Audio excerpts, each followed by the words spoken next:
요담, 아하스, 히스기야. 운요아이. 한번 따라볼게요. 운요아이. 이사야 예언 시대는 우시아 시대. 요담은 우시아의 우시아가 선종을 했을 때 대리 통치를 했기 때문에 요담의 업적은 그 다음에 나오지 않아요. 우시아, 요담, 그 다음 한번 따를까요? 아하스, 히스기야.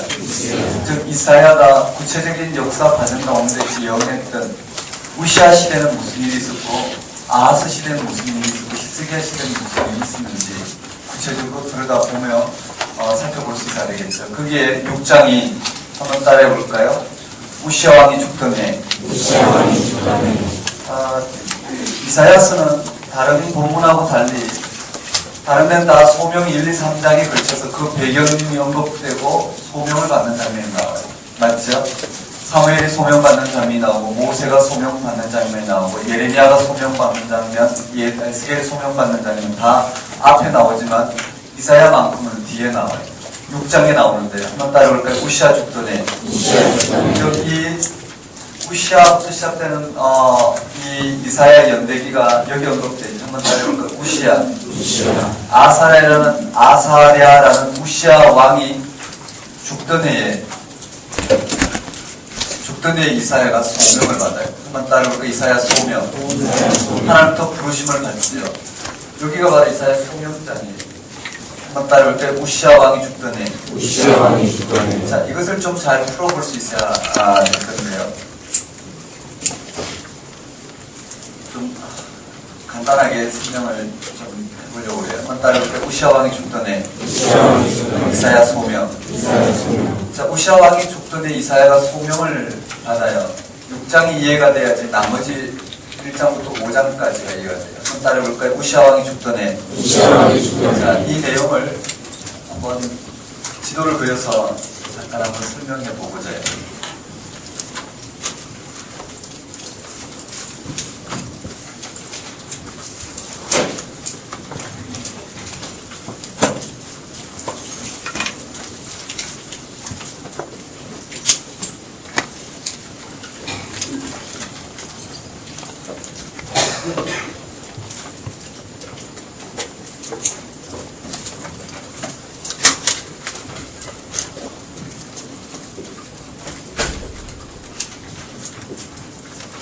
우시아 시대는 남북 왕조가 이렇게 나눠졌을 때죠.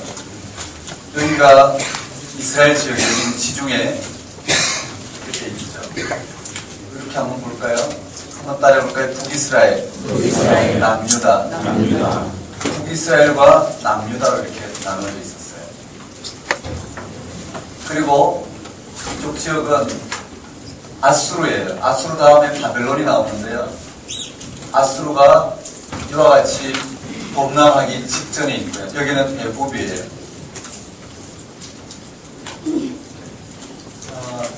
이때 남유다 왕이 우시아 왕이에요. 자, 이 우시아 왕 때 이스라엘 백성은 상당히 다윗 왕을 능가할 만큼 실질적으로 이스라엘을 부국하게 남북으로 나눠진 이후에 다윗 왕의 통치 수준만큼 우시아가 정치력을 발휘해서 이스라엘 백성들을 부국 강병하게 이끌었어요. 이런 우시아 왕이 통치할 때 이사야는 우시아 왕의 서기관이었죠. 그러니까 우시아 왕의 우시아 왕의 하는 정치적인 인물이었어요. 이사야가 바로 우시아 왕의 정치적 서기관이었다. 왕실의 서기관 정도로 이렇게 전해지고 있죠. 이 시기에 우시아 왕이 죽던 해에 이사야가 소명을 받았다는 것은 우시아 왕이 얼마나 북강경하게 이끌었는지요. 이 남북과 관계 속에서도 북이스라엘을 압도하고 있었고요. 애굽과 아수르와 이 강대국의 틈바구니 속에서도 독립국가로서 그 어떠한 종속되지 아니하고 정치력을 발휘했어요. 그 다음 이스라엘을 역대 이래 가장 GDP를 가장 많이 GDP 수준도 굉장히 높았고요. 이러한 우시아의 통치 가운데 이사야가 있었다라는 거예요. 그걸 이렇게 정리해보면 어떨까요? 우시아 왕은 거의 약 한 반세기 정도, 약 50여 년 정도, 그러니까 BC 790년에서 738년 약 50여 년 제위 중에 유례없는 유다의 번영을 주도한 강력한 왕이었어요. 성경은 그러한 우시아 왕의 인간적인 면에서 이 땅을 얼마나 잘 통치했는지에 대해서는 단 한 줄도 제대로 기록하지 않아요. 우시아 왕 때의 그 업적은 실제 역사 가운데는 아주 대단했죠.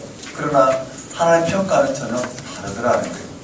거기에 우시아 왕은 국방과 경제, 그러니까 농업 및 국제무역, 국방, 정치면에서 이 팔레스틴 지역과 시리아 지역에 그 명성을 알렸어요. 유다의 영향력은 대단했어요. 그 다음 항구를 장악하고, 에시온 개별이라는 항구를 장악하고 국제무역에 뛰어들어 무역의 활성화를 통해 많은 이익을 낳기까지 했어요. 또 유다의 산단지를 개간해서 농업을 장려하고, 개인이 그저 이렇게 농사를 짓던 것들을 완전히 어떻게 지주용어로 바꿔서 대대적인 농업 생산 기지를 세우고 많은 생산물을 가지고 무역을 통해 이스라엘 백성들을 좀 부국하게 만들었어요. 유다의 번영과 국운 상승의 절정기를 이루었다고 보는데, 한마디로 말하면요, 우시아 왕 때 이스라엘 백성들은 남유다는 부국강병한 이 통치를 맛봤단 말이에요. 약 몇 년간이냐면 약 50년간. 그런데 우시아 왕이 죽던 해에, 그 말은 우시아 왕이 죽을 무렵에는 아수르가 범람하고 있고, 이 북이스라엘과 이 시리아 아람의 세력도 커지고 있고, 애굽의 세력도 커지고 있고, 이 팔레스틴 지역은 뜨거운 감자로 변하고 있었어요. 이시아는 우시아 왕의 서기관으로서 우시아 왕의 이러한 부국강경한 통치로 말미암아 나라가 안정을 얻게 되고, 또 이 백성들이 잘 살게 되고, 또 나라가 그만큼 어떻게 역동적으로 이 팔레스틴 지역에서 굉장히 어떻게 영향력을 끼치고 있는 이러한 부분이 이사야의 눈에도 뭘로 보여졌느냐면 하나님의 은혜로 보여졌어요. 우시아 왕은 하나님의 기름 부은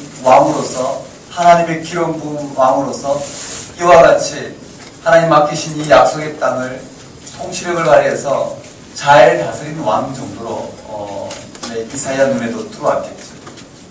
그런데 어느 날 우시아 왕의 운명이 다 돼서 죽게 되었단 말이에요. 우시아 왕이 죽게 되었을 때 이스라엘 백성들뿐만 아니라 이사야까지도 이제 하나님의 강력한 하나님 나라의 강력한 하나님 통치의 강력한 대리자인 우시아 왕이 이스라엘을 이와 같이 하나님께 들어서셔서, 하나님이 우시아를 들어서셔서 이와 같이 부국강명한 나라로 이루었는데, 그런 우시아 왕이 죽자 백성들뿐만 아니라 이사야는 하나님의 통치가 이스라엘 백성들로 향해서 우시아 왕을 통해서 통치하던 그 하나님의 통치가 우시아 왕의 죽음으로 말미암아 좌절될 것 같은 이러한 두려움에 떨어지게 되었죠. 그런데 무슨 일이 벌어졌느냐면요, 우시아 왕의 통치 가운데 이것이 하나님의 통치, 하나님 나라, 이것이 하나님 이 땅 가운데 드러내시고 있던 하나님 나라, 즉 공의와 정의라고 생각했는데, 우시아 왕이 죽자 이사야의 눈에는 전혀 다른 통치가 들어와요. 우시아 왕의 보좌가 이스라엘 백성들 가운데 높이 들려 든든할 때는 하나님의 통치가 무엇인지 전혀 들어오지 않았는데, 하나님이 이스라엘 백성들을 부르셔서 이 땅 가운데 세우시고 했던 그런 하나님 나라, 하나님이 이스라엘 백성들을 통해서 어떻게 당신이 통치하시는지, 이 역사의 창조자의 주권자여 이스라엘 백성을 통한 이 역사의 구원자로 이스라엘 백성들 가운데 계시된 그 하나님이 우시아 왕의 통치 가운데서 부국강명이라는 이 통치 가운데 가려져서 전혀 보이지 않던 하나님의 통치가 우시아 왕이 죽자 우시아 왕의 통치와는 전혀 무관한, 전혀 다른 우시아 왕의 통치를 말미암아 이스라엘이 누리고 획득했던 그런 유익과는 전혀 별개의 하나님의 통치가 이스라엘 백성들 가운데 여전히 어떻게 해요? 살아있더라는 거예요. 다시 한번 말씀드리면 우시아 왕이 죽던 해에, 즉 우시아 왕의 보좌가 무너졌을 때 우시아 왕의 보좌에 가려져서 하나님의 통치가 무엇인지 볼 수 없었던 이사야의 눈에 우시아 왕의 보좌가 넘어지자 우시아의 보좌와는 전혀 상관없는 하나님의 보좌가 이스라엘 백성들 가운데를 향한 하나님의 보좌가 이사야의 눈에 보이더라는 거예요. 그럼 이 말씀 이해되시죠? 간단하게 한번 보면 오늘 1절 한번 읽어볼까요? 같이 한번 읽어봅시다. 6장 1절에요. 시작.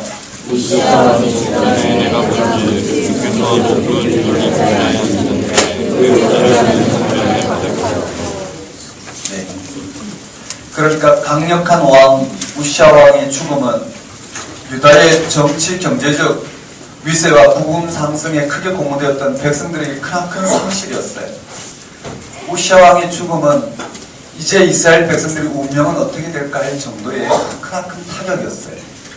이사야도 그러한 타격을 입고 이스라엘 미래를 걱정하고 있는데 그런 이사야의 눈에 누가 들어오기 시작하냐면 하나님이 들어오기 시작했어요.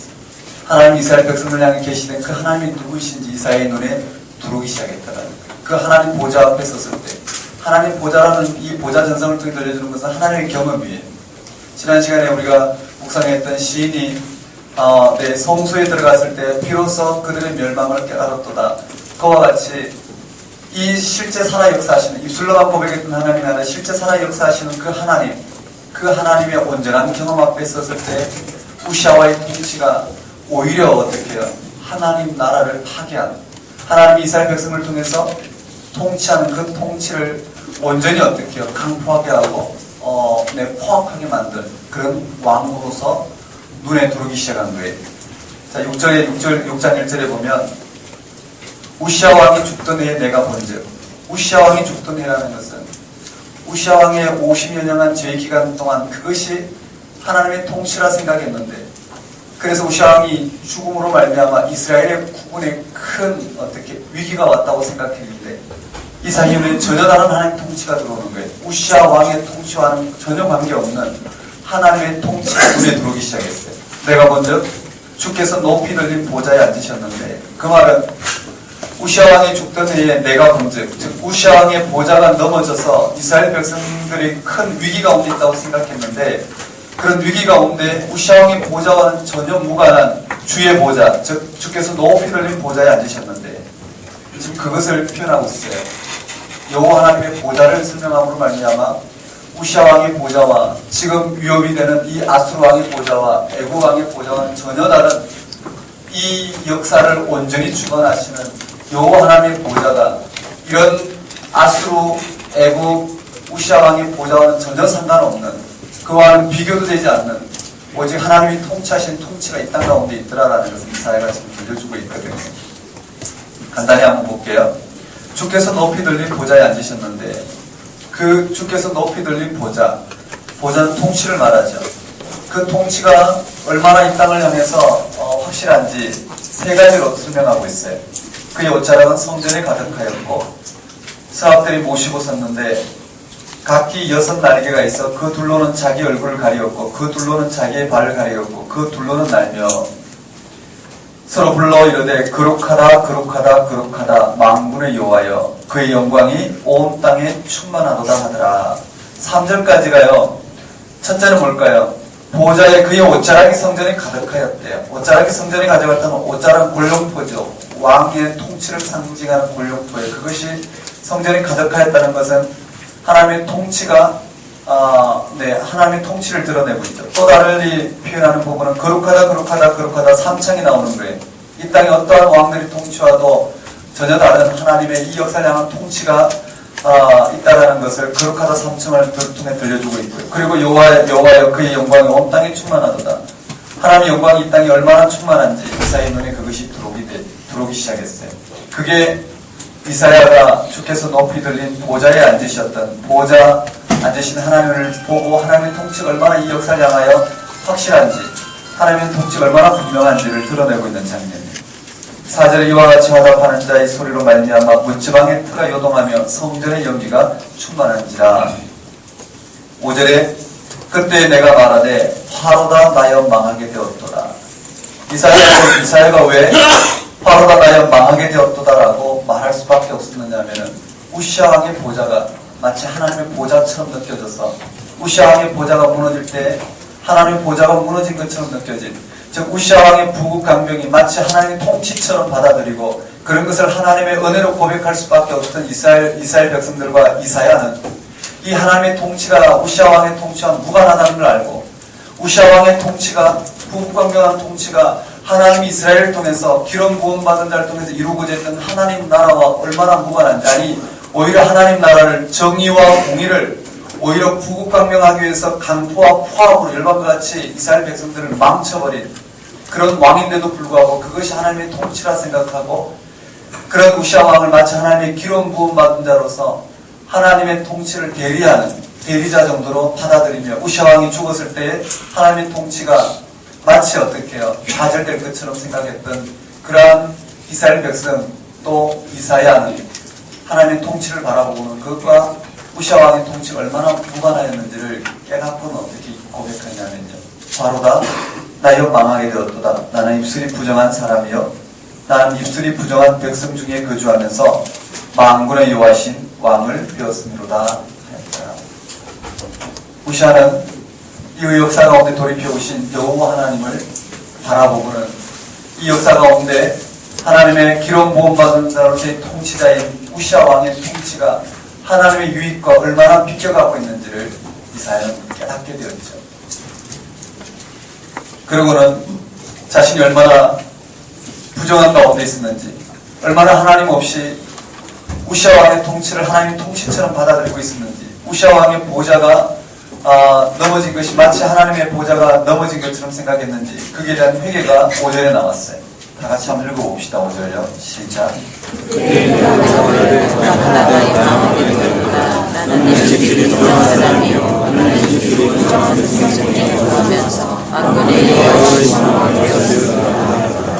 네. 그리고는 그때 그 서랍 중에 하나가 부젓가락으로 제단에서 집은 바 핀 숯을 손에 가지고 내게로 날라와서 그것을 내 입술에 대매 이르되 보라 이것이 네 입에 닿았으니 네 악이 제하여졌고 네 죄가 사해졌느니라 하더라. 그런 이사야의 온전한 이 땅을 향했던 입술이 부정한 백성 가운데 우시아 왕의 통치가 마치 하나님 통치라고 생각했던 그런 이사야의 모든 시선이 회복되는 그러한 것을 6절, 7절에 언급하고 있죠. 이사야의 이러한 부정한 입술이 죄 사함을 통해서 전혀 새로운 입술이 되는 과정을 설명하고 있어요. 그리고 8절에 내가 또 주의 목소리를 들으니 주께서 이르시되 내가 누구를 보내며 누가 우리를 위하여 갈까 하시니 그때 내가 이르되 내가 여기 있나이다 나를 보내소서 하였더니, 자, 이사야는 이 땅이 얼마나 하나님 통치와 무관하게 흘러가고 있는지를 하나님 보좌 앞에서 그것을 확인하게 되었고, 이사야는 하나님 보좌로부터 나오는 죄사함을 통해서 이 땅을 향한 잘못된 그 모든 하나님 통치에 대한 시선이 회복되어지고, 그리고 이 땅을 향해서 하나님의 통치가 무엇인지 전해야 될 사명을 8절과 같이 받게 됐어요. 그 과정들은 나중에 보기로 하고요. 그때 내가 이르되 내가 여기 있나이다 나를 보내소서 하였더니, 이제 문제는 9절이에요. 여호와께서 이르시되 가서 이 백성에게 이르기를 너희가 듣기는 들어도 깨닫지 못할 것이요 보기는 보아도 알지 못하리라. 한번 따라해볼까요? 이 백성. 자, 이런 과정을 통했어요. 이런 우시아 왕의 이 소명장은, 우시아 왕이 죽던 데 이사야가 소명받는 소명장은 우리가 자세히 봐야 되겠지만요. 그게 뭘 말하는지 하지만 대충 분위기는 알 수 있어요. 소명을 받는데요. 그 소명은 하나님의 통치가 이 땅의 왕들의 통치와 얼마나 무관한지, 즉 하나님이 이 땅을 향해서 드러내시고자 했던 하나님의 유익과 이 왕들이 이 백성과 함께 추구했던 그 유익과 얼마나 다를 수 있는지, 즉 우시아 왕의 통치가 하나님의 통치와 얼마나 비껴가고 있는지, 이사야는 하나님 보좌에서 우시아 왕의 보좌에 가려져서 보이지 않던 그 하나님 나라 하나님의 유익이 우시아 왕의 보좌가 무너지자 드디어 어떻게 해요? 하나님 보좌 앞에 나아가게 되었고, 하나님 보좌의 쉬자로 우시아 왕의 통치를 바라보니까 우시아 왕이 하나님이 일구자 했던 포도원을 얼마나 망쳐버렸는지 드디어 어떻게 그게 눈에 들어오게 됐어요. 그리고 하나님이 망쳐버린 이 포도원을 향하여 이사야를 보내 하나님의 통치가 무엇인지 하나님 통치 가운데로 돌아오라 이사야를 보내는데 이사야가 보냄받은 대상이 누구냐면 여기 나와요. 한번 따라해볼까? 이 백성. 여기가 핵심이에요. 이 백성이에요. 내 백성도 아니고 이 백성이에요. 한번 따라해볼까? 이 백성. 그래서 이 백성이 누구냐가 1장부터 5장까지 도치가 됐어요. 1장부터 5장까지 내용이 바로 이 백성이에요. 한번 따라해볼까? 이 백성. 이사야가 보냄을 받은 입술이 부정한 백성들, 패역한 백성들, 그게 바로 1장부터 5장까지 나오는 이 백성이에요. 한번 따라해볼까요? 이 백성.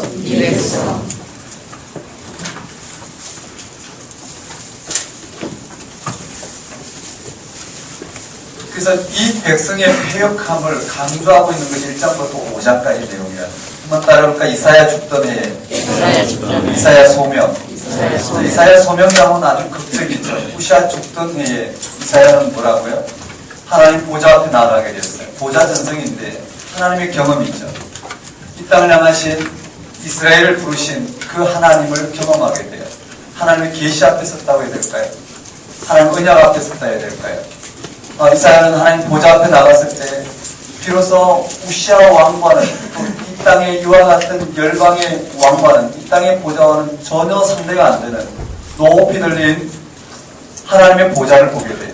하나님 보좌에서 나오는 통치가 무엇과 같은지 이 역사가 오늘 이 땅의 우시아 왕과 같은 통치로 흘러가는 게 아니라 하나님이 역사의 주권자요 창조자의 주권자요 이 하나님이 이 역사를 이와 같이 주관하시고 이스라엘 백성을 부르셔서 이 역사를 구원하시고자 완성하시고자 했던 그 하나님의 통치와는 전혀 무관하게 돌아가고 있는 이 땅의 현실을 바라보게 돼. 그리고 나는 입술이 부정한 백성 중에 거했다. 죄를 회개하는 이와 같이 이사야가 우시아 왕의 보좌에 가렸던 그 시야가 하나님 보좌 앞에서 전혀 다르게 이 세상을 바라보게 된 이 장면을 설명하고요. 그래서 하나님께서 이사야의 죄를 사하시고 이사야에게 소명을 이사야를 부르시는데 이사야가 보냄받은 대상이 누구냐면 바로 이 백성이에요. 즉 우시아의 보좌에 가려져서 하나님 통치가 무엇인지를 바라보지 못하고 그런 방식으로 살아가는 이 땅 가운데 저 백성들에게 하나님의 통치가 얼마나 분명하고 하나님의 통치가 우시아 왕의 통치와 얼마나 비껴가고 있는지 하나님의 통치에 우시아 왕의 통치가 얼마나 비껴가고 있는지 우시아 왕의 통치를 통해서 이스라엘 백성들이 그것이 하나님 나라라고 생각했던 것과 하나님 이스라엘 백성들을 통해서 이루시고자 하는 하나님 나라가 얼마나 무관하게 흘러가고 있는지 이사야는 그것을 이 백성들에게 가서 전해야 된단 말이에요. 근데 전해야 되는데 이사야의 소명이 이 백성들에게 전해야 되는데 저 백성들의 영적인 상태가 어떤 상태냐는 말이죠. 이사야가 감당해야 될 소명의 자리가 이 백성들을 향한 소명의 자리가 과연 이사야는 이 백성들을 통해서 무엇을 감당해야 되느냐는 겁니다. 그게 9절인데요. 한번 따라해볼까요? 듣기는 들어도 깨닫지 못할 것이요 보기는 보아도 알지 못하리라. 맞아요. 이사야가 이 백성에게 가야 되는데요. 9절과 같이요. 너희가 듣기는 들어도 깨닫지 못할 것이요 보기는 보아도 알지 못하리라면 10절에 이 백성의 마음을 둔하게 하면 이사야가 가서 이 백성들에게 해야 될 그의 소명이 무엇이냐면 이 백성의 마음을 둔하게 하면 그들의 귀가 막히고 그들의 눈이 감기게 하는 거예요. 그래서 그들이 눈으로 보고 귀로 듣고 마음으로 깨닫고 다시 돌아와 고침을 받을까 하노라 하시기로 이사야는 이 사태의 심각성을 깨닫게 됐어요. 11절에 내가 이르되 주여 어느 때까지니까 언제까지 내가 백성들의 마음을 둔하게 하고 기가 막히게 그들 눈이 감기게 해야 됩니까? 라는 거죠. 역설적으로요. 그러자 주께서 대답하시되 성읍들은 황폐하여 주민이 없으며 가옥들에는 사람이 없고 이 토지는 황폐하게 되며 여호와께서 사람들을 멀리 옮기셔서 이 땅 가운데 황폐한 곳이 많을 때까지니라. 한마디로 말하면 뭐랄까 멸망할 때까지 이 백성들이 멸망을 피해가지 못하도록 이사야는 이 백성들로 하여금 회개하지 못하도록 눈을 가리고 마음을 둔하게 하고 귀를 막고 눈이 감기게 하는 것이 이사야의 소명이에요. 그런데 이게 어떻게 가능할까? 이런 정말 역설적인 이런 사역을 이사야는 어떻게 감당하게 될까? 바로 이 지점이에요. 이 백성들이 지금 어떤 영적인 상태냐면 그것을 이렇게 표로 보면 되죠. 이렇게 볼까요? 이스라엘 백성들의 영적인 상태가 지금 어떻게 해요? 이만큼 이 지점이 회개 불가능 지점이에요. 다시 말씀드리면 이스라엘 백성들이 어떻게 해요? 도무지 하나님 나라와 그 의가 무엇인지, 이스라엘 백성들을 부르셔서 하나님께서 이루시고 있다는 하나님 나라가 무엇인지, 그 의가 무엇인지, 도무지 하나님 이스라엘 백성을 불러주시고 하나님 백성으로 살아간다는 게 무엇인지, 도무지 하나님을 신앙하는 것을 잃어버린 회개 불가능이 영적인 타락, 즉 영적 인식 능력이 파탄된 백성이 이만큼 어떻게, 이 백성들은 이만큼 회개 불가능 지점까지 왔어요. 지금 요만큼만 가능성이 있어요. 이사야는 요 지점에 보냄을 받은 거예요. 그런데 하나님께서 이 모든 이스라엘 백성의 영적인 상태를 진단했을 때, 즉 이사야의 눈에 걸려오는 하나님이 이스라엘 백성을 향하여 판단한 이 영적인 판단은 무엇이냐면은 이스라엘 백성들이 스스로 어떻게 해요? 갱신할 수 없어요. 영적 인식 능력이 파탄돼 하나님의 통치가 무엇인지, 우시아 왕과 같이 이와 같이 부국강병하게 하는 것이 부국강병하게 하는 것. 즉 우시아 왕은요, 하나님이 이스라엘 백성들로 하여금 약속의 땅에서 부국강병하도록 불러주신 게 아니란 말이에요. 그 땅을 얼마나 잘 기경하고 얼마나 그 땅에서 잘 사느냐가 초점이 아니라, 열방같이 잘 사느냐가 초점이 아니라, 이 백성들이 열방과 달리 살아계신 하나님, 그 하나님을 그들의 생명의 토대를 두고 하나님이 살아계심이 이스라엘 백성을 통해서 이 땅 가운데 드러나도록 부름받은 하나님 백성이에요. 이 차이는 굉장히 크죠. 그런데도 불구하고 이스라엘 백성들은 이 땅에 가서 잘 살기 위해서 온갖 신앙의 형태를 다했어요. 예를 들어서 땅을 개간해요. 개간해서 지주형으로 바꿔요. 지주형. 하나님께서는 각 개인에게 각 지파별로 땅을 허락하셨는데도 불구하고 그들은요, 이 지주형, 많은 생산을 위해서 지주형으로 바꾸고 나머지 대부분의 이스라엘 백성들을 소작으로 전락하게 됐어요. 그리고 여기에 나온 많은 이익을 외국과 무역을 함으로 말미암아 상아와 같은 금과 은과 같은 사치품을 수입해서 누구의 품에 들어갔냐면은 이스라엘 백성들 지주계급, 이 유산점 지주계급으로 다 들어갔어요. 그러므로 뭘까요? 잘 사는 지주층에 올라갈 수 있어도 공의와 정의는 파괴가 되는 거예요. 전혀 하나님의 살아계심이 그들의 부국강병을 통해서만 확인이 되지, 이런 부국강병, 자기들의 손으로 나라를 강하게 하고 자기들 손으로 나라를 강하게 하고 자기들 손으로 어떻게 해요? 잘 살아오겠다 시도하면서 그것이 마치 하나님의 은혜인 양 표방하면서 열방과 똑같이 군사력을 기르고 부국강병하기 위해서 시도하는 이런 모든 시도, 그것이 하나님 뜻이라 생각하고 그것이 하나님 나라로 생각하는 이들의 인식, 영적인 인식은 이미 어떻게 해요? 온전히 이 땅을 향하시는 하나님을 인식하기 힘들 정도로 파탄이 된다는 거예요. 즉 이사야가 예언해야 될 이 백성의 영적 상태는 바로 이와 같아요. 즉 하나님이 누구신지, 이스라엘도 왜 불러오셨는지, 하나님이 도대체 살아계시고 창조자 하나님, 역사의 주권자의 그들을 부르셔서 이 땅 가운데 드러내시고자 하나님 통치가 무엇인지 도무지 어떻게 해요? 분별할 수 없는 이미 영적 인식 능력이 파탄된 이들에게 이사야는 보냄을 받아요. 그렇지만 아직은 어떻게 해요? 회개의 가능성이 남아있어요. 요만큼 회개 가능성이 남아있고 나머지는 어떻게 해요? 회개 불가능성이에요. 그런데 하나님이 진단하기에 이 이스라엘 백성은 전체적으로 봤을 때는 어떻게 해요? 스스로 회개 가능성이 있다 하더라도 스스로는 어떻게 해요? 회개할 수 없는, 이미 어떻게 영적 인식 능력이 파탄되어 회개 불가능 지점까지 갔어요. 이대로 두면 어떻게, 이 자체가 이스라엘 백성들은 고통이에요. 그래서 하나님은 이 자리에 이사야를 보내 예언을 한단 말이에요. 즉 마음이 둔해지고 눈이 감기고 기가 막히게 하는 이와 같은 하나님께서 이와 같이 이스라엘 백성들 가운데 하나님이 보내신 자리는 뭘까요? 이 지점을 빨리 어떻게 해요?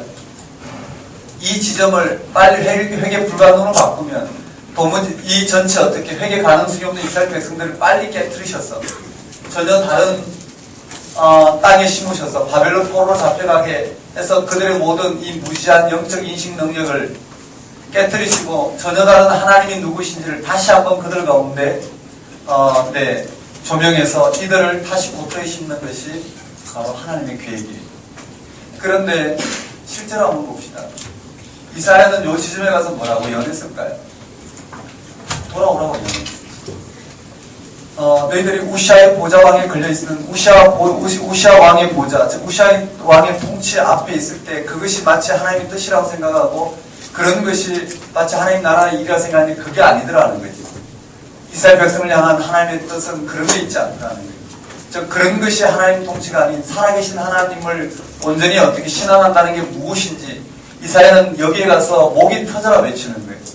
외치면 외칠수록 뭐라고 점점 그들은 마음이 둔해지고 눈이 감기고 귀가 막혀서 점점 회개 불가능 지점으로 가더라는 거예요. 이해되시겠어요? 이걸 이해해야지 하나님이 왜 이스라엘 백성들을 바벨론, 즉 이스라엘 백성들을 이와 같이요 깨뜨리시고 아수르에 의임해서 깨뜨리시고 바벨론에 의임해서 깨뜨리셔서 그들을 13절 같이 남은 자 사사, 즉 이방 고토에 심으셔서 다시 그들에게 영적 갱신을 일으키셔서 다시 약속의 땅으로 들으시는 이 계획을 하나님께서는 왜 이런 계획을 세우시고 이루시는가, 이것이 이해가 된단 말이죠. 좀 거칠게 설명했지만 다시 말씀드리면 우시아 죽던 해에 이사야가 소명을 받는데 바로 이 백성, 즉 1장부터 5장까지 가는 영적 인식 능력이 파탄된 백성에게로 보냄을 받아요. 근데 이 백성의 영적인 상태는 바로 이와 같이요, 영적인 상태는 회개 불가능한, 도대체 하나님을 신앙한다는 것이 무엇인지, 이미 하나님을 신앙하는 이 영적인 상태가 이미 이와 같이 타락하고 하나님이 누구신지 인식할 수 있는 영적인 인식 능력이 파탄된 이들에게, 그렇지만 아직도 가능성이 있는 이 지점으로 이사야가 보냄을 받아요. 그리고 이사야가 저 지점에 가서 예언을 한단 말이에요. 이사야 1장부터 39장까지는 바로 이 지점에 가서 예언하는 예언입니다. 근데 결과는 뭘까요? 오늘 본문이 이야기하고 있는 하나님 이사야를 통해서 보내신 그 의도가 실제로 드러나더라고요. 예수님도 이 말씀을 인용했죠.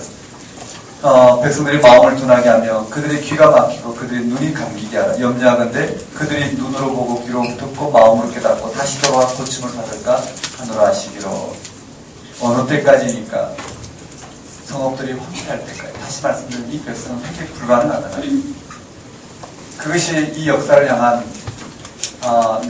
진단이에요. 그래서 이사야를 보내서 예언하게 하면 할수록 점점 어떻게 해요? 이들은 마음이 둔해지고 눈이 감기게 돼요. 그런 것들을 깨뜨리시고 이방 가운데 심으셨다가 다시 고토로 드리는 이런 예언을 담당하는 사람이 바로 이사야라는 거예요. 한번 따라해 볼까요? 한번 따라하겠습니다. 이 백성의 마음을 둔하게 하며 그들의 귀가 막히고 눈이 감기게 하라. 어느 때까지일까? 주께 대답하시되 성읍들은 황폐하여 주민이 없으며 가옥적인 사람이 없고 이 토지는 황폐하게 되며 여호와께서 사람들을 멀리 옮기셔서 이 땅 가운데 황폐한 곳이 많을 때까지니라. 그 13절에 그 중에 10분의 1이 아직 남아있을지라도 이것도 황폐하게 될 것이나 밤나무와 상수리나무가 배임을 당하여도 그 그루터기가 남아있는 것 같이 거룩한 씨가 이 땅에 그루터기니라 하십니다. 바벨론 포로들이 바로 하나님께서 이 땅에 남긴 그루터기라는 거. 이해되시죠? 6장이 원래 한 3시간 동안 해야 될 내용인데 제가 간단하게 나눴어요. 전체를 진도를 좀 뽑기 위해서요. 여러분 6장 말씀 이해되시나요? 그럼 6장에 나오는 말씀이 어디 나오냐? 예를 들어서 이런 말씀이에요. 6장 13절 이 내용이 어디에 나오느냐 하면은 이사야 6장 13절에 나온다는 게 혼돈을 하면 안 돼요. 그냥 당연히 알고 있어야 돼요. 되죠? 또 5절과 같이 화로가 나여 망하게 되었도다. 왜 이런 말이 나왔나? 그 6장 1절부터 13절까지 한 절 한 절은 다 왜 이 내용이 여기 이렇게 나왔는지 조금 충분히 인식이 돼야 돼요. 그저 외워서 말고요. 왜 이 내용이 이렇게 나올 수밖에 없습니다. 이해되시겠죠? 다시 정리해보면요. 천천히 한번 봅시다. 우시아 왕이 죽던 해, 왜 우시아 왕이 죽던 해라고 했을까요? 이건 상당히 극적이죠. 예언자가 부름을 받는다는 것은, 바로 이런 영적인 시각을 갖게 된다는 거겠죠. 이 땅을 향한 하나님 통치가 무엇인지, 그에게 뭐라고요? 하나님 보좌에서 바라본 이 세상을 바라봤을 하나님의 통치와 이 땅의 신앙과 얼마나 무관한지, 즉 하나님의 통치와 우시아 왕이 이 땅의 이스라엘 백성들 왕들의 통치와 얼마나 무관한지, 그것이 눈에 들어오는 만큼 어떻게 예언자는 자신이 뭘 해야 될지, 그 소명이 무엇인지 점점 각인하게 되겠죠. 그런 것을 여기 극적으로 표현했어요. 우시아 왕이 죽던 해에 내가 본즉, 그리고는 봤단 말이죠. 6장 1절에 본즉, 그 본 것이 뭐냐면 우시아 왕이 보좌에 가려져서 전혀 보이지 않던 하나님의 통치가 눈에 들어오기 시작했어요. 주께서 높이 들린 보좌에 앉으셨는데, 높이 들린 보좌란 이 땅의 어떤 왕들의 보좌와도 전혀 비교할 수 없는 하나님의 통치를 가리켜요.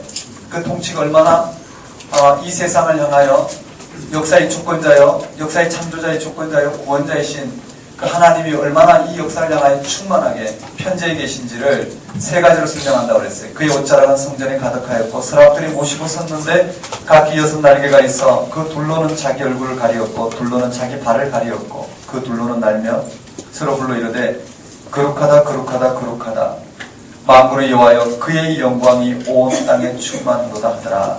이같이 화답하는 자의 소리로 말미암아 문지방의 터가 요동하며 성전의 연기가 충만하더라. 문지방의 터가 요동하고 성전의 연기가 충만하다는 것은 모종의 하나님의 통치가 이 땅을 향해서 지금 발현되고 있다는 거예요. 그게 뭐냐면은 전쟁과 같은 심판의 자리죠. 문지방의 터가 요동한다는 것은 심판을 상징하는 구약적 언어죠. 5절에 그때 내가 말하되 드디어 그러한 하나님의 충만한 보좌 앞에 섰을 때 이 땅을 향한 하나님 나라가 무엇인지 이사야가 온전히 들여다본 실존이에요. 내가 말하되 화로다 나여 망하게 되었도다. 나는 입술이 부정한 사람이요, 나는 입술이 부정한 백성 중에 거주하면서 만군의 여호와이신 왕을 배웠으리로다 하였더라. 여러분, 우리는 어디서 이 세상을 향한 하나님의 통치를 맛볼 수 있을까요? 오늘 이 시대 정신의 한 부분으로서 있는 우리들이 어디에서 이 시대 정신의 한 부분인 우리의 신앙이 그것이 하나님의 뜻, 하나님 나라, 하나님 의가 아닌 궁극적으로 이 역사를 향한 하나님 나라 그 의가 무엇인지, 아니 정말 살아계신 그 하나님 한 분을 신앙한다는 게 무엇인지, 이 시대 정신에 가려지지 않은 하나님이 당신을 드러내시는 그러한 고유한 하나님의 경험을 어디서 할 수 있을까? 우리는 어디서 할 수 있을까요? 그거는 아마 우리 그리스도인들에게는 예수 그리스도의 십자가 부활 사건을 통해서 이 세상이 추구하고 있는 그것이 얼마나 십자가의 죽음을 통해서 비춰봤을 때 얼마나 잠정성이 있는지, 또 부활 사건을 통해서 우리에게 얼마나 놀랍고 확실한 그야말로 무궁무진한, 아니 우리의 모든 이 땅의 삶을 전혀 새로운 생명의 심청으로 이끌어내는 그 부활 생명의 풍성함 가운데 섰을 때 하나님의 존재가 무엇인지, 하나님 임재가 무엇인지, 이 땅을 향한 하나님 나라가 무엇이, 그 의가 무엇인지 우리가 거기에서 맛보게 된다면 이 시대를 향해서 우리가 뭘 외쳐야 될지, 오늘 우리 그리스도인으로서 이 세상을 살아간다는 게, 이와 같이 그리스도인으로 부름받았다는 게 무엇인지를 정확하게 알게 되겠지. 그럴 때 우리 이사야와 똑같은 반응을 하게 됩니다. 그때 내가 말하되 화로다 나여 망하게 되었도다.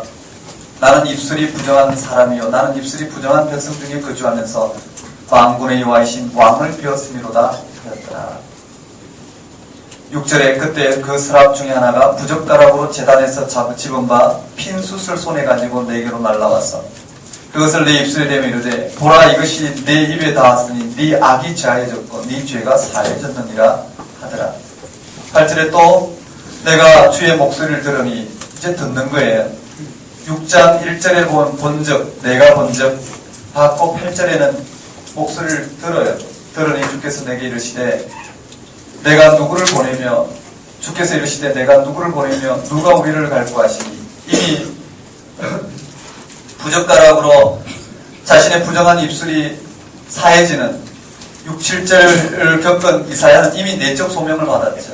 그 내적 소명을 받은 이사야에게 하나님은 간접적으로 내가 누구를 보내면 누가 우리를 위해 갈 것이니 그때 내가 이르되 내가 여기 있나이다 나를 보내소서 하였더니 이미 하나님 부르심 앞에 있는 이사야가 이 형식적인 절차를 통해서 자신을 보내소서라는 형식으로 응답하는 것이 8절에 언급되어 있어요. 그리고 9절에 이사야를 보내요. 한번 따라해볼까요? 이 백성. 즉 이 백성이 해야 될 사역이 9절, 10절까지의 내용이에요. 근데 이사야는 그 자신이 해야 될 내 소명이 뭔지 사역이 뭔지를 깨닫고는 어느 때까지니까 그 심각성을 깨닫고는 어느 때까지니까라고 했을 때 망할 때까지였어요. 이 토지가 황폐하게 될 때까지. 그리고 사람들 멀리 옮기셔서 이 땅 가운데 황폐한 곳이 많을 때까지니라. 결국은 어떻게 이스라엘 멸망할 때까지. 즉 이사야의 소명이 그게 주어졌어요. 그리고 그 13절이 왜 이사야를 보내서 이스라엘 백성들로 하여금 눈이 감기게 하고 마음이 둔하게 하고 귀가 막히게 해서 이스라엘 백성들로 하여금 이방 포로로 잡혀가게 해야 되는지 그 신학적인 그런 의도가 무엇인지가 13절이 있어요. 13절이 없으면 이런 하나님의 의도는 하나의 심판으로 끝나는데 이런 심판의 신학적인 의미는 13절이에요. 뭐냐면요. 새롭게 하나님을 신앙하는 인식 능력이 파탄된 그들로 하여금 하나님을 온전히 인식하고 신앙할 수 있는 하나님 백성으로 이들을 불러주시기 위해서 이사야를 보냈다. 그렇게 보면 됩니다. 한번 따라해 봅시다. 우시아 왕이 죽던 해에 이사야 소명, 이 백성, 이 백성에게 보내는데 이 백성은 이미 마음이 듣기는 들어도 듣지 못하고 보기는 보지 못하는데 그래서 이사야 가서 예칠수록 어떻게 해요? 마음이 둔하여지고 맞죠? 눈이 감기고 귀가 막히게 해서 이들로 하여금 황폐될 때도 그리고 포로로 잡혀간 그들로 하여금 한번 따라해볼까요? 거룩한 시. 그래서 하나님 백성으로 새롭게 세우기 위해서 이와 같이 이사야를 보내신다는 거예요. 이해되시죠? 그게 5장의 포도 노래에 잘 나오겠지만요. 하나만 더 설명하고 좀 쉬도록 합시다. 자, 정말 그러냐라는 거예요. 이사야가 가서 이 백성에게 연하면 연할수록 이들의 마음이 둔해지고 귀가 막히고 눈이 감겨지느냐라는 거예요. 이사야의 예언의 효과가 어떻게 하나님의 예언대로 이사야를 보내신 이 지점이 이와 같은 부분으로 흘러가는지 실제로 보면요. 이사야는 가서 돌아오라고 예언했겠죠. 그러나 이 백성들은 스스로 어떻게 해요? 점점 자기의 길로 가는 거예요. 여기 아까 말씀드렸어요. 한번 따라볼까요? 아수르, 북이스라엘, 남유다, 애굽. 이 지도 이렇게 돼 있죠. 지도를 보시면 이렇게 돼 있어요. 자, 우시아 왕이 지났어요. 운요아이라고 그랬어요. 한번 따라볼까요? 아하스. 자, 여기에 아하스 시대가 펼쳐지는데요. 자, 이사야가 가서 이제 아하스 시대 예언한단 말이죠. 한번 따라볼까요? 아하스. 이 남유다는 아하스고 그 당시 북이스라엘은 베가예요. 한번 따라볼까요? 베가고 이쪽 아람 지역의 왕은 르신이에요. 한번 따라볼까요? 르신. 그 다음에 아수르, 애굽. 자, 무슨 문제가 발생했느냐면요. 남북은 적대적 관계였어요. 그래서 베가와 르신이요. 즉 북이스라엘의 수도는 사마리아예요. 북이스라엘, 사마리아, 베가. 그 다음 아람, 다메섹, 르신 이렇게 되죠. 즉 베가와 르신이 이 아수르의 범람에 맞서서 즉 애굽의 후원을 받아 지원을 받아 이 르신과 베가가 아수르에 대항하고자 했어요. 그런데 북이스라엘과 대립관계에 있는 아하스는 여기서 선택할 방법이 없어요. 어떻게 해요? 여기서 선택할 방법이 없는 거예요. 즉 애굽과 베가와 르신이 연합군이 돼서 먼저 어떻게 아수르에 대항하기 앞서 동조하지 않는 이 아하스 왕을 치고자 해요. 남유다를 치고자 해요. 그래서 아하스 왕이 할 수 있는 방법은 아수르와 동맹하는 방법밖에 없어요. 여기에 이사야가 나섰단 말이에요. 여기 이사야가 나서서 뭐라고 이야기했냐면 아하스 왕에게 이 아수르의 범람은 하나님을 떠난 실존인 이 하나님 백성을 향한 하나님의 심판의 도구, 하나님의 심판의 의지라는 거예요. 이 역사가 이 역사 전체가 하나님의 주권 안에 이루어지는데 지금 이와 같이 아수르가 범람해서 이 팔레스틴으로 내려오고 있는 이유는 남북 유다가 하나님을 떠나 스스로 부국강병하고자 했던 그 결과로 하나님께서 일으키신 이 역사 가운데 일으키신 심판이라는 거예요. 심판의 도구라는 거예요. 그러므로 네가 아수르와 동맹한다 하더라도 그래서 잠깐의 위기는 극복된다 하더라도 결국은 하나님의 심판의 도구인 하나님을 떠난 실존인 이스라엘 백성들이 이스라엘이 아수르에 의해서 어떻게 해요? 하나님의 심판을 당하게 될 것이다. 이게 이사야의 눈에 들어온 이 역사예요. 그러므로 뭐라고요? 이사야는 아하스 왕에게 아수르를 의지하지 말라는 거예요. 어디로 돌아오라고요? 하나님께로 돌아오라고요. 이 말 이해되시나요? 이게 참 어려운 부분이에요. 지금 당장 위기 가운데 있는데 그 위기를 극복하는 것이 우리에게는 우선이요. 그것이 승리라고 생각하는데 이사야는 그렇게 보지 않았어요. 역사의 주권자인 하나님께 돌아오는 것만이 지금 당장 모든 것을 빼앗기는 한이 있더라도 그것만이 어떻게 해요? 그에게는 실존이라는 거예요. 어쨌든지요. 이 아하스 왕에게 아수르와 동맹하지 말고 여기 뭐라고 했냐? 하나님 언약의 관점에 돌아오라는 거예요. 이 나라가 유지되고 부강경 이 나라가 유지되고 이 나라를 지키는 것이 생명이 아니라 이 모든 것을 허락하시는 하나님께로 돌아와서 그 신앙을 회복하고 하나님 앞에 온전히 서는 것. 이 역사의 주권자여 그가 바로 우리의 생명이 근원 되시고 토대가 되신다라는 것. 그 외에 다 빼앗길지라도 하나님 앞에 돌아오는 것이 바로 생명이요. 그것이 이스라엘 백성의 미래라는 것을 아하스 왕이 전해. 그래서 7장 9절에 뭐라고 되어 있느냐면요. 너희가 정령 믿지 않으면 정령 서지 못하리라. 아하스 왕이 그와 같이 예언했지만 아하스 왕은 뭐라고 이야기했냐면 아니라는 거예요. 아니라. 하나님의 뜻은 바로 내 뜻이 바로 하나님의 뜻이라. 아하스 왕에게는 그게 들어오지 않아요. 아하스 왕에게는 이사야는 뭘까요? 이사야는 우시아 왕이 죽던 해에 저와 같은 하나님 보좌 앞에서 하나님이 역사의 중심이요. 오늘 우리의 궁극적인 삶의 토대가 하나님을 바라고 하나님의 창조주 하나님의 그 임재와 일치와 역사가 무엇인지 이사야의 눈에는 전혀 다르게 경험되었단 말이에요. 그런 역사 가운데 생생히 살아 역사하시는 하나님의 통치 앞에 이사야가 섰을 때 우시아 왕이 추구하던 이 땅의 그런 부국강병이 하나님의 통치가 아닌 그것이 생명이 아닌 오히려 하나님을 떠난 실존으로서 이스라엘 백성이 얼마나 위기가 되는지 이사야는 알게 되었어요. 그리고는 하나님의 실존 앞에서 아하스 왕에게 외친단 말이에요. 아수르와 동맹해서 이스라엘 백성들이 이와 같은 위기에 벗어나는 것이 위기에 벗어나는 것이 하나님의 뜻이 아니라는 거예요. 이런 동맹이 아닌 이런 위기 가운데 하나님 한 분만을 하나님의 언약 가운데 와서 하나님이 스스로 이 아하스 왕을 통해서 당신의 통치를 드러내시기까지 아하스 왕이 하나님 없이 추진하는 이 모든 걸 내려놓고 하나님 앞에 서는 것, 그것이 이사야가 아하스 왕을 향해서 외치는 예언이었어요. 근데 아하스 왕은 그렇지 않아요. 아하스 왕의 눈에는 아수르와 동맹하는 것이에요. 하나님의 뜻이에요. 맞죠? 맞잖아요. 우리가 시험 공부를 하면 붙어야지 하나님의 뜻이잖아요. 그렇죠? 우리는 그런 방식으로 이야기해요. 우리가 뭔가를 할 때 어떻게 해요? 하나님 뜻이 무엇인가 했을 때 내게 유리한 게 일어나야 하나님 뜻이에요. 그와 전혀 무관하게 예수 그리스도 십자가 부활 사건을 통해서 우리가 이 역사 안에 어떤 생명을 얻었고 얼마나 놀라운 하나님 통치 가운데 있는지를 아는 것, 그것이 하나님 뜻인데도 불구하고 우리 눈에는 아하스 왕같이 어떻게 해요? 아수르와 동맹하는 것. 아수르와 동맹해서 이 베가와 르신을 야곱의 후원을 받은 베가와 르신과 전쟁을 해서 이기는 것이 아하스 왕에게는 하나님 나라예요. 하나님 뜻이에요. 정말 이해되시죠? 그렇지만 이사야가 예언하지만 아하스는 그렇지 않아요. 점점 이것이 더 하나님 뜻이 되는 거예요. 또 아하스 눈에는 그랬겠죠. 그 조상, 그의 할아버지 우시아 왕의 정책 보좌관이었던 이사야의 말을 아하스 왕은 어떻게 해요? 공신의 말 정도로 받아들였겠죠. 그리고 아하스는 아수르와 동맹함으로 말미암아 베가와 르신과 대적하게 되었죠. 결국은 아하스 왕은요, 하나님의 심판을 끌어들이게 된 것이에요. 아수르를 끌어들여서 이 전체를 어떻게 해요?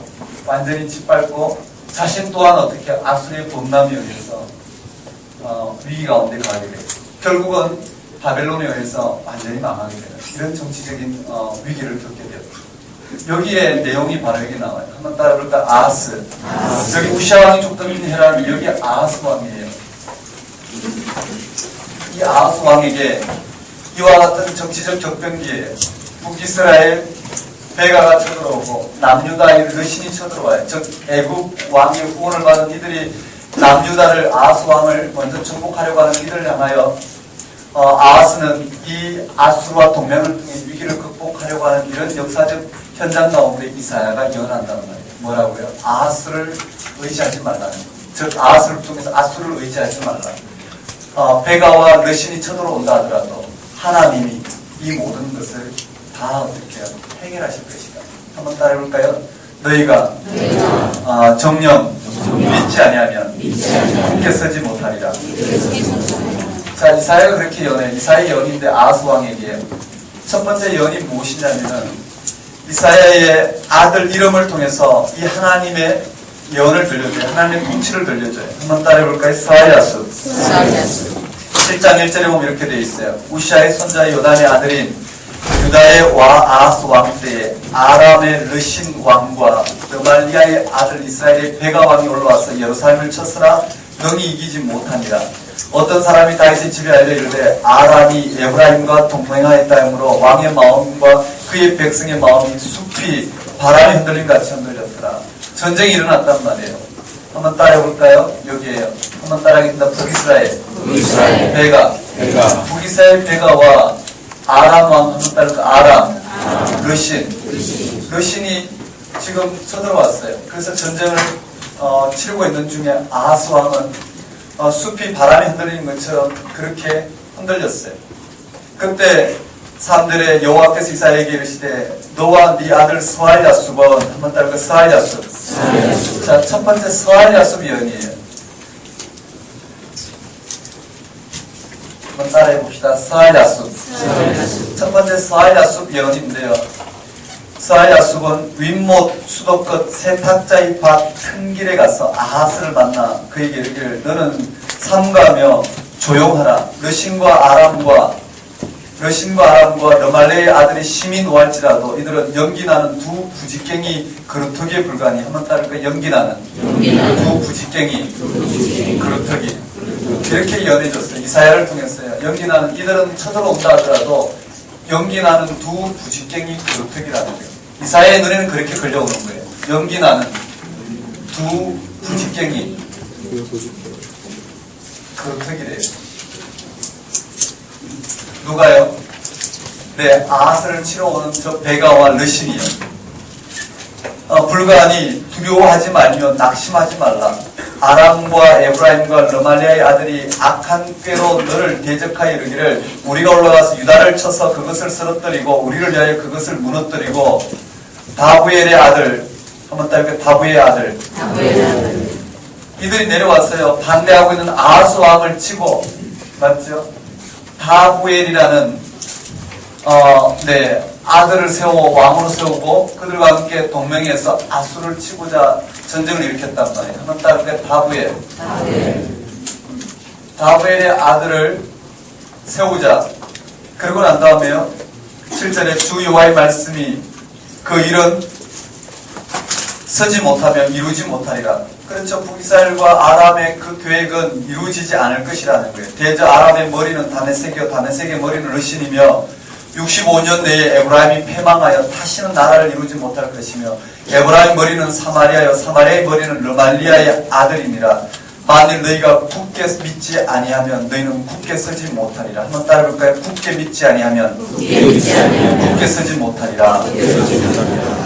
무슨 예언을 하냐면 아하스 왕에게 이들의 이와 같은 침략에 두려워하지 말라는, 이들을 연기나는 두 부직갱이 그루터기에 불과하다는, 이들의 계획은 능히 서지 못할 것이라는. 그 말은 아수르와 동맹하지 말고 어디로 돌아오라고요? 네, 구절같이 굳게 믿지 못하면 그 말은 하나님과 언약의 관계로 돌아오라는. 하나님이 역사의 주권자요, 그가 드러내신 그 하나님의 통치 가운데 이스라엘 백성들이 돌아오라는 거예요. 그자 10절에 또다시 예언해 여호와께서 또 아하스에게 말씀하여 이르시되, 한번 따라해 봅시다. 스알야숲. 이 스알야숲은 아들의 이름이에요. 그렇죠? 이사야 아들의 이름이에요. 무슨 말인가요? 남은 자가 돌아가리라. 전쟁을 일으키더라도 베가와 느신이 전쟁을 일으키더라도 그들이 패하고 남은 자가 돌아갈 것이라는 이해되시나요? 두 번째는요. 임마누엘이에요. 한번 따라해볼까요? 임마누엘. 다시 또 임마누엘, 하나님이 함께 하실 것이라는 임마누엘을 예언을 줘요. 임마누엘도 이사야 아들의 이름 정도로 보면 될 것 같아요. 이사야 아들이라는 명시는 안 되어 있지만 어떤 여선지자의 아들이라 되어 있지만 아마도 스알야스비 이사의 아들이었듯이 그 다음에 세 번째 나오는 마헬 살랄 하스바스가 이사의 아들이었듯이 아마 임마누엘이 이사의 아들이지 않았을까. 아니라면 제3자의 아들이라도 상관없고요. 학자들의 의견은 반반인데요. 10절에 여호와께서 또 아하스에게 말씀하여 이르시되 너는 네 하나님 여호와께 한 징조를 구하되 깊은 데에서든지 높은 데에서든지 구하라 하시니 아하스가 이르되 나는 구하지 아니하겠나이다. 나는 여호와를 시험하지 아니하겠나이다 한지라. 이사야가 이르되 다윗의 집이여 원하건대 들을지어다. 너희가 사람을 괴롭히고서 그것을 작은 일로 여겨 나의 하나님을 괴롭히라느냐. 그러므로 주께서 친히 징조를 너희에게 주실 것이라. 보라 처녀가 잉타의 아들을 낳을 것이요 그의 이름을 임마누엘이라 하니라. 그가 악을 버리며 선을 택할 줄 알 때가 되면 엉킨 젖과 꿀을 먹을 것입니다. 대저 이 아이가 악을 버리며 선을 택할 줄 알기 전에 네가 미워하는 두 왕의 땅이 황폐하게 되리라. 즉 이 아이가 한 2살, 3살 정도 될 때쯤 되면 어떻게? 그게 2, 3년 안에 두 왕, 즉 이 베가와 르신이 패하게 될 것이라는 거예요. 왜냐하면 하나님 함께 하심으로. 17절에 여호와께서 에브라임이 유다를 떠날 때 당하여 보지 못한 날을 너와 네 백성과 네 아버지 집에 임하게 하시리니 곧 아수르 왕이 오는 날이라. 그날은 여호와께서 애굽 하수에서 먼 곳의 파리와 아수르 땅에 벌을 부르시리니. 이와 같이 임마누엘 예언을 줘요. 한번 따라해볼까요? 임마누엘. 그 다음 세 번째는 마헬 살랄 하스바스예요. 한번 따라해볼까요? 마헬 살랄 하스바스. 이 이름들은 다 아이들의 이름이죠. 아이들의 이름. 즉 이들이 쳐들어오더라도 곧 남은 자가 돌아갈 것이다. 임마누엘, 이들이 쳐들어오더라도 하나님이 함께 하셔서 승리케 하시겠다. 마헬 살라라 하스바스, 이들이 쳐들어오더라도 여기는 뭐라고요? 그들의 모든 전쟁품들이 다 너희들에게 아스왕에 의해 속할 정도로 어떻게 해요? 노략이 속하다. 즉 모든 전리품이 너희 것이 될 것이다. 이런 예언이. 한번 따라해볼까? 스알야수, 임마누엘, 마헬 살랄 하스바스. 이렇게 아하스 왕에게 예언 주므로 아수르와 동맹하지 말라고 여호와 하나님께로 돌아오라고 했어요. 그런데 아하스 왕은 그렇게 하지 않아요. 나는 하나님을 피곤하게 하지 않겠다. 내가 하는 이 계획이 하나님 뜻이라는 거예요. 이해되시겠어요? 그리고는 아하스 왕과 동맹을 하십니다. 이게 8장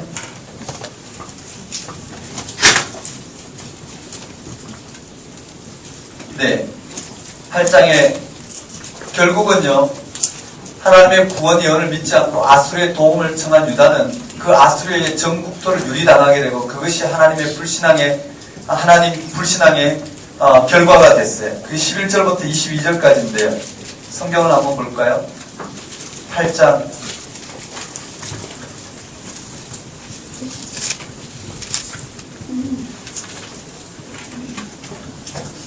8장 9절에 보면 8장 5절에 볼까요? 8장 5절에 여호와께서 다시 내게 말씀하여 이르시되 이 백성이 천천히 흐르는 실로아 물을 버리고 르신과 르말리아의 아들을 기뻐하느니라. 그러므로 주 내가 흉흉하고 창이란 큰 하수 곧 아수르 왕과 그의 모든 위력으로 그들을 뒤덮을 것이라. 그 모든 골짜기에 차고 모든 언덕에 넘쳐로 유다에 들어와서 가득하여 목에까지 미치리라. 임마누엘이여 그가 펴는 날개가 네 땅에 가득하리라 하셨느니라. 한마디로 말하면 뭘까요? 아수르와 동맹했지만 결국은 그 아수르의 범람에 아하스 왕까지도 남유다까지도 어떻게 해요? 잠기게 될 것이라는 말이에요. 그게 하나님의 심판의 도구예요. 9절에 너희 민족들아 함성을 질러보아라. 그러나 끝내 패망하리라.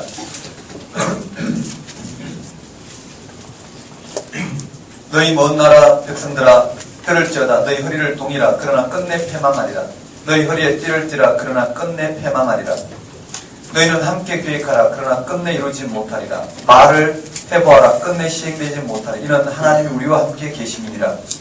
여호와께서 강한 손으로 내게 알려주시며 이 백성의 길로 가지 말 것을 내게 깨우쳐 이르시되 이 백성이 반역자가 있다고 말하여도 너희는 그 모든 말을 따라 반역자가 있다고 하지 말며 그들이 두려워하는 것을 너희는 두려워하지 말며 놀라지 말고 만군의 여호와 그를 너희가 거룩하다 하고 그를 너희가 두려워하며 무서워할 자로 삼으라.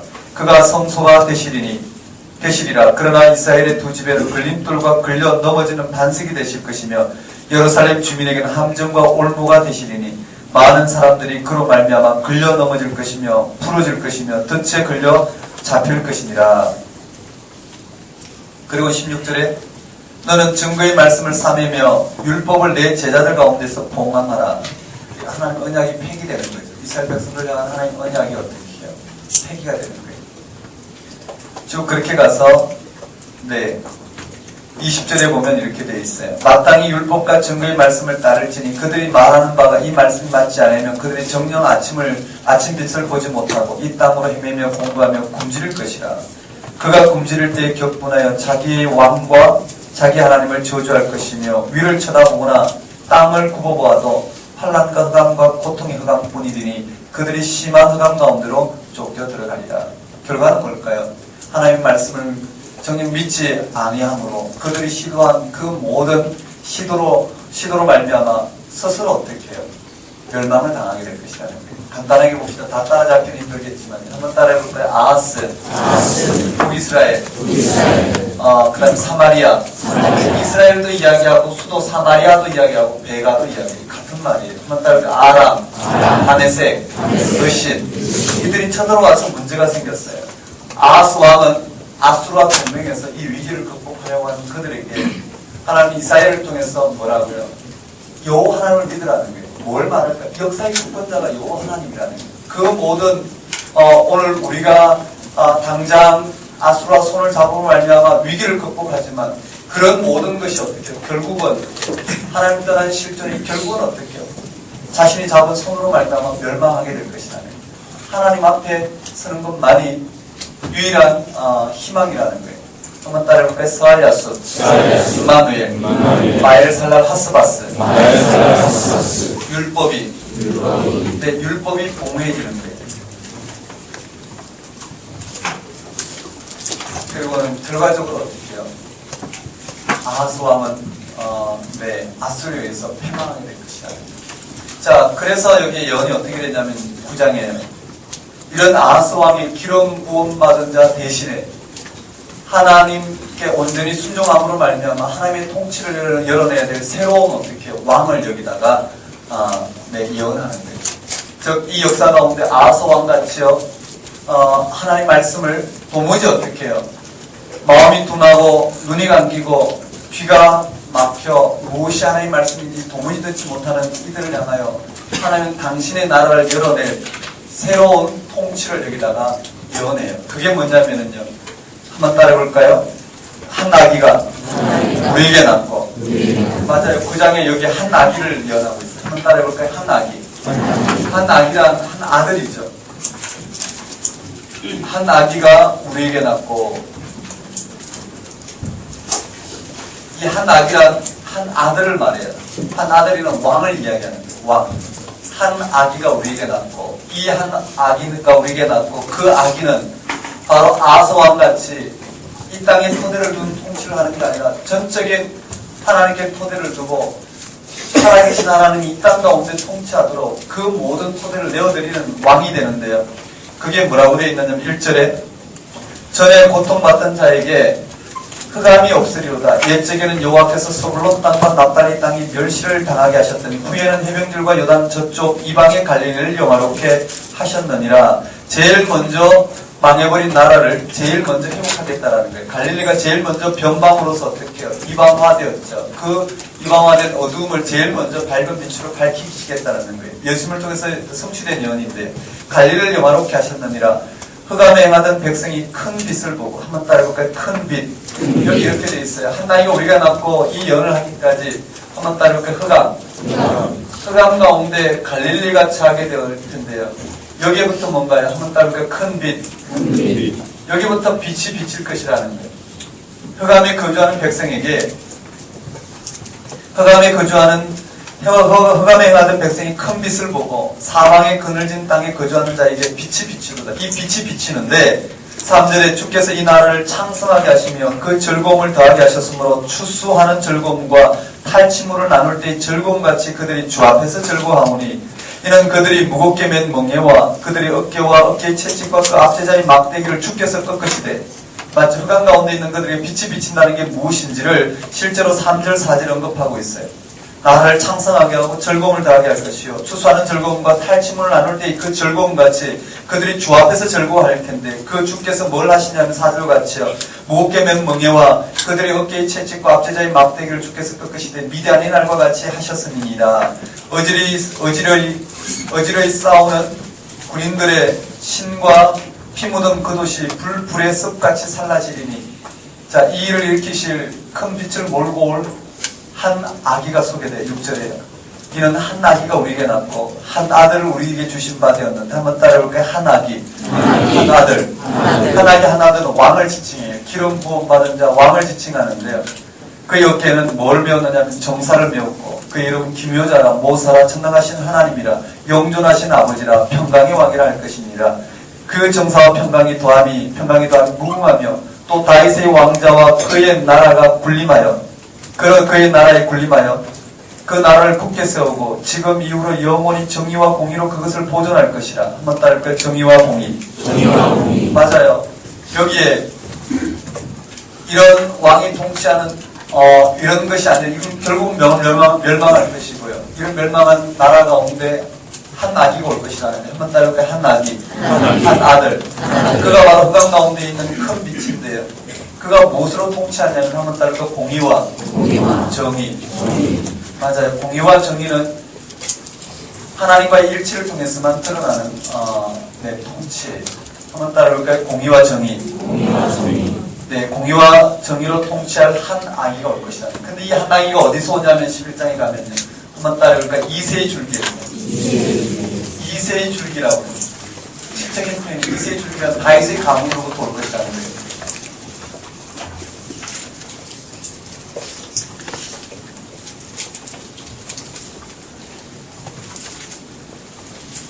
이새의 줄기로부터 올 거라는 거예요.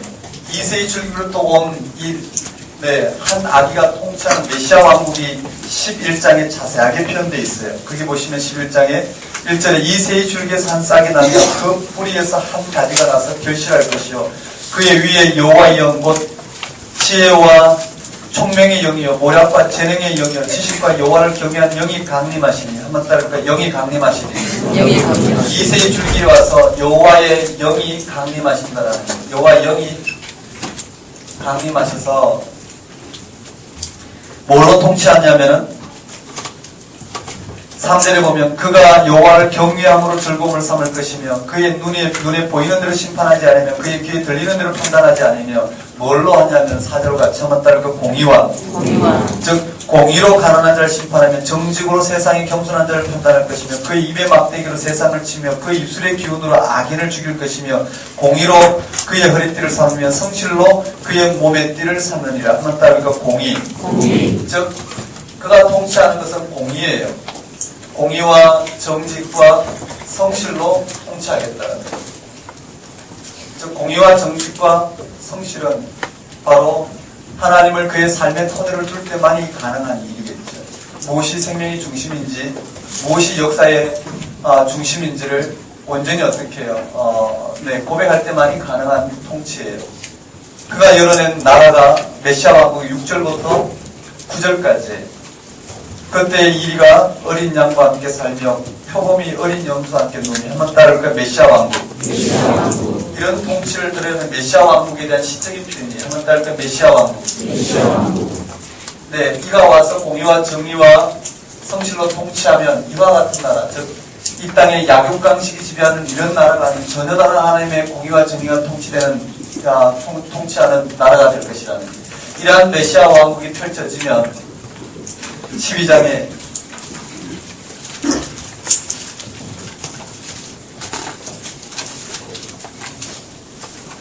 저런 메시아 왕국이 펼쳐지는 12장과 같이 돼요. 한번 따라해볼까요? 구원받은 자들의 찬송.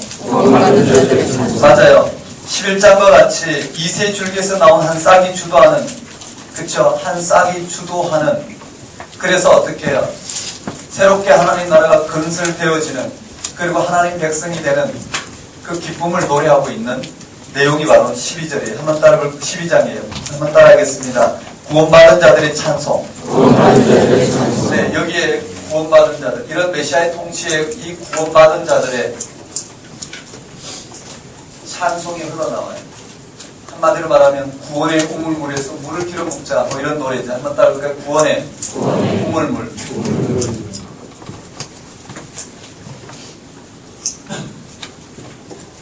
12장에 그날에 네가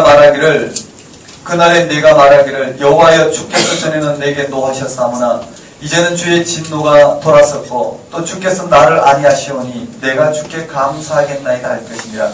보라 하나님은 나의 구원이시라. 내가 신뢰하고 두려움 없으리니 주 여호와는 나의 힘이시며 나의 노래시며 나의 구원이시니라. 그러므로 너희가 기쁨으로 구원의 우물들에서 물을 기르리리다. 한번 따라해볼까요? 구원의 우물물. 구원의 우물들에서 물을 기르리로다. 이와 같이 노래하고 있는 장면이에요. 그래서 한번 따라해볼까요? 구원의 우물들. 그렇게 하면 이 노래가 무슨 노래인지 아실 거예요. 한번 따라해볼까요? 구원의 우물들. 자, 정리하면은요. 한번 따라해볼까요? 이 백성은 이미 영적 인식 능력이 파탄된 백성이에요. 하나님이 공의와 정의로 통치한 나라를 세웠지만 그들은 이 땅의 삶의 토대를 두고 부국강명하기 위해서 강포와 포악으로 이 백성을 다스려 하나님이 심은 극상품 포도나무에서 들포도가 맺혀진 이스라엘 백성들이에요. 그러려면 영적 인식 능력이 파탄된 이 백성들을 새롭게 할 방법은 지금 이스라엘을 통해서 드러내신 이 방법밖에 없다라는 거예요. 어떻게 이 공동체를 깨뜨리시고 그리고 이방 땅에 심었다가 종자 개량을 거쳐서 품종 개량을 거쳐서 다시 어떻게 해요? 포도로 드리는 이 방법밖에 없다라는 거예요. 한번 따라해볼까요? 이 백성. 자, 이 백성을 향해 이사야가 소명을 받아요. 한번 따라해보겠습니다. 이사야의 소명. 우시아 죽더네. 이사야 소명. 이 백성. 마음이 둔화해지고 눈이 감기고 기가 막혀 황폐하게 될 때까지 거룩한 시. 그 다음 아하스, 북이스라엘 배가, 아람왕 르신, 스아야수, 임마누엘, 마엘살랄 하스바스, 율법이 봉함됨. 네, 하나님 언약이 폐기된 것이. 한번 따라해볼까요? 한 날개가 우리에게 났고 흑암 가운데 큰 빛, 공의와 정의, 이세의 줄기에서 여호와의 영이 강림하시리니 공의와 정직과 성실로 메시아 왕국. 네, 이 메시아가 통치하는, 한 아이가 통치하는 이러한 구원이 베풀어지는 네, 이 나라에 참여하는 네, 이들의 노래예요. 한번 따라해볼까요? 구원받은 자들의 찬송. 구원의 우물들. 여기까지가 이사야는 한 단락이에요. 즉 12장까지가. 1장부터 5장까지는 다뤄야 되겠지만은요. 전체적으로 보면 이렇게 돼 있어요. 다시 한번 반복해 볼까요? 한번 따라하겠습니다. 운요아히. 우시아 왕이 지나갔어요. 아하스 왕이 지나갔어요. 이제 히스기야 왕이 뒤에 언급되겠죠. 한번 따라볼까요? 운요아히. 이 백성. 영적 인식 능력이 파탄된 이 백성. 이 백성. 우시아 왕이 죽더네. 이사야 소명.